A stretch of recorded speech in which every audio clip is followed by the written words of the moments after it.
देखो बेटा, ये स्वयं प्रयास कीजिए क्वेश्चन है। ये एग्जाम में आने वाला 1 मार्क का क्वेश्चन है। यदि पेड़ की छाया की लंबाई पेड़ की लंबाई की वर्गमूल 3 गुना है। आपको पता है कोई भी यहाँ पर एग्जाम में पेड़ की जगह टावर भी आ सकता है, कुछ भी लिखा आ सकता है। तो आपको ये अंदाज़ा होना चाहिए, आपको पता होना चाहिए जो भी छाया है वो हमेशा नीचे की तरफ पड़ती है। अगर ये पेड़ है या टावर है तो उसकी छाया कहाँ पर पड़ेगी? नीचे की तरफ। अगर मैं इसकी लंबाई x मान लूँ तो वो क्या कह रहा है कि जो छाया है वो क्या है? लंबाई की वर्गमूल 3 गुना। ठीक है ना? तो छाया क्या है? लंबाई की वर्गमूल 3 गुना। तो अगर पेड़ की लंबाई x है तो छाया की लंबाई कितनी होगी? वर्गमूल 3 गुना, यानी वर्गमूल 3x। बस। अब आपको क्या दे रखा? लंब और आधार। तो लंब और आधार का रिलेशन बनाएंगे। टेन थीटा, यहाँ पर थीटा आपको नहीं दे रखा, थीटा ही आपको निकालना है। तो जब आप ए बी बटा बी सी करेंगे, एक्स बटा वर्गमूल 3x करेंगे, एक्स से एक्स कट गया, 1/वर्गमूल 3 और 1/वर्गमूल 3 का मान कितना होता है? 10/30। 10 से 10 कटा, थीटा का मान कितना आ गया? 30 डिग्री। अतः सूर्य का उन्नयन कोण कितना आया? 30 डिग्री। और ऑप्शन आपका क्या आया? ए। क्लियर? सेकंड देखिएगा, एक ऊर्ध्वाधर टावर एक क्षैतिज तल पर खड़ा है। ये बेटा फिगर समझिए। सबसे पहले ये क्षैतिज तल पर खड़ा है। ये पूरा क्या है? टावर। ये जो है पूरा, ये पूरा आपका, ये वाला जो है आपका, ये आपका ए बी आपका टावर है। और इस टावर के ऊपर क्या खड़ा हुआ है? एक ध्वज दंड। वही जैसे अभी हमने एक क्वेश्चन करा था ना आपका, ये आपका है ध्वज दंड। ठीक है, ये उसका सिरा है, शीर्ष है, ये उसका तल है। ये पूरी की पूरी लंबाई कितनी है? x प्लस में 5। ये मुझे नहीं पता कि टावर की लंबाई कितनी, यही ज्ञात करनी ना, टावर की लंबाई ज्ञात करो, मुझे नहीं पता। तो मैंने टावर को क्या माना? x। और ये मुझे दे रखा है ध्वज दंड जो है वो मेरा कितना है? 5 मीटर ऊंचा है। ठीक है ना? तो ये 5 हो गया, ये x हो गया, तो पूरा कितना हो गया? x plus 5।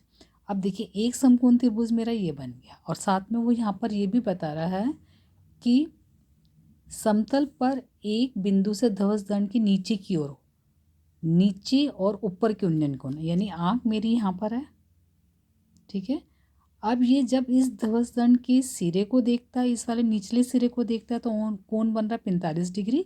और अगर ये मेरी आंख, अब मेरी आंख ऊपर की तरफ जा रही है, तो ये इससे कौन सा कोण बन रहा है? ये बन रहा है 60 डिग्री का। तो एक बार इस छोटे समकोण त्रिभुज को ले रहना है ए सी बी, और एक बार लेना है डी सी बी। ये सारी इन्फॉर्मेशन मैंने लिख ली कि ध्वज दंड की ऊंचाई ए डी 5 मीटर, मीनार की ऊंचाई A B X metre, B D बराबर बी ए जमा ए डी एक्स प्लस 5। ठीक है ना? अब वही लेना, हमें समकोण त्रिभुज लिया ए बी सी, लंब बटा आधार।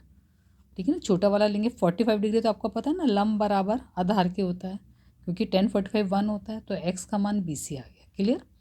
अब हम दूसरा समकोण त्रिभुज लेंगे B C D, B C D. तो बड़े वाले में ये x प्लस 5 लंब हो गया, आधार वही बी सी रहा।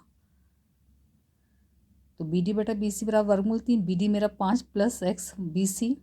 क्लियर? अब मैंने क्या काम करा? बी सी को मैं उधर ले गई, वर्गमूल 3 को मैं इधर लेकर आई, क्रॉस मल्टीप्लाई की वजह से। अब मेरा क्या आया? बी सी का एक मान ये आ गया, और एक बी सी का एक मान मेरा ये आ गया। तो इन दोनों आंसर्स को मैं बराबर करूँगी, क्योंकि जब एक ही, मैंने आपको बता रखा है, जब एक की किसी भी left hand side left hand के बराबर हो तो राइट डिफरेंट होते हुए बराबर होती है। अगर राइट राइट के बराबर है तो लेफ्ट हैंड साइड में जो भी हो वो डिफरेंट होते हुए बराबर होता है। तो x बराबर 5 प्लस एक्स वर्गमूल 3। वर्गमूल 3 को मैंने इससे गुना करा, क्रॉस मल्टीप्लाई करा। ठीक है, क्योंकि इसके बटे में एक है, एक को इससे करा, इसको इससे करा। तो वर्गमूल 3x बराबर 5 प्लस एक्स आया बराबर। इसका मतलब वर्ग इस प्लस एक्स को मैं इधर लेकर आई, माइनस एक्स, एक्स कॉमन लिया। अब x का मान कितना गया? 5 वर्गमूल 3 माइनस 1। और फिर इसके बाद इसको रैशनलाइज करना, क्योंकि माइनस नीचे है तो हम प्लस वाले से करेंगे। इसको कर कर जो भी कैलकुलेशन है ये मैंने ऊपर कर दी है, ये आप देख लो। a plus B, A minus B, यानी A square minus B square. 2 से ये वर्गमूल का निशान कटा, 3 में 3 और एक 3 में से गया 2। 5 वर्गमूल 3 की जगह 1.732 रखा, 1.732 प्लस 1 करा, 2.732 आया। 5 से गुना करा और 2 से भाग करा। क्लियर बेटा? ये आपका पूरा क्वेश्चन है, ये स्वयं प्रयास कीजिएगा। पूरा ये आपका हैगा।